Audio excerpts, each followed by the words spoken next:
Let's talk about slip and falls. Now, these are really tough cases.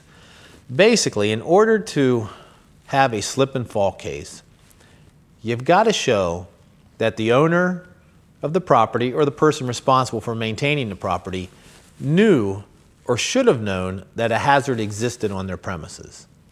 Well, to begin with, you got to show there's a hazard. Let's take the situation where you're in the grocery store and you slip and you fall and you hurt yourself.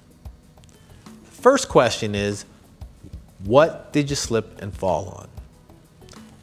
Let's say there's food on the aisleway. You look down, there's a grape. It's smashed. That's what your foot hit. Do you have a case? Hard to tell. The people controlling that store are only responsible if they knew or should have known that that grape existed on that floor. And you're responsible for proving that. What does that mean? Well, what it means is that if you do have a slip and fall, there's a lot of things that you need to do right away. The problem is that most of the time, if you've just had a slip and fall, you're injured, you're hurt. You can't do the things that I'm about to tell you that you need to do. So hopefully you've got someone there with you that can do these things. And what are these things? 1, witness statements. Get the names and addresses of anybody who saw you fall. 2, pictures. Everybody's got a cell phone nowadays with a camera. Take pictures of what you fell on, where you fell, the aisles. Anything that's relevant to your injury, make sure you take a picture of, because the chances of getting photographs from that store are usually slim to none. You've got to start your investigation immediately. And that's oftentimes very difficult as you're being carted out on a gurney to the emergency room with a fractured leg. Remember these things if somebody comes to that scene of the fall that can help you out, get the names of witnesses, and get the information that you need. Because remember, what you've got to show is that that store either knew or should have known that this dangerous condition existed.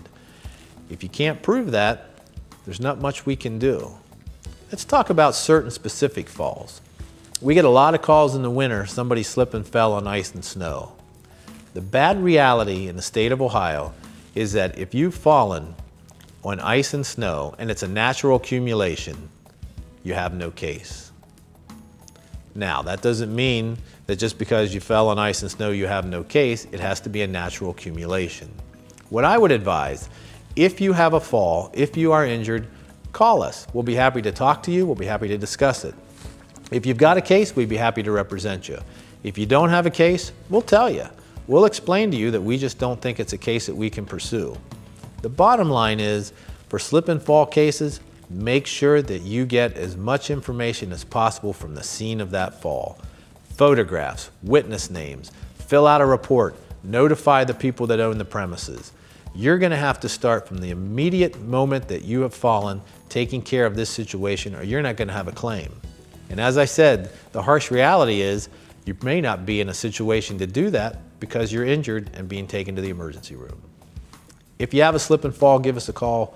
Free consultation. We'd be happy to talk to you. If we can help you, great. If we can't, we'll explain to you the law and explain to you exactly why we can't help you. Thank you.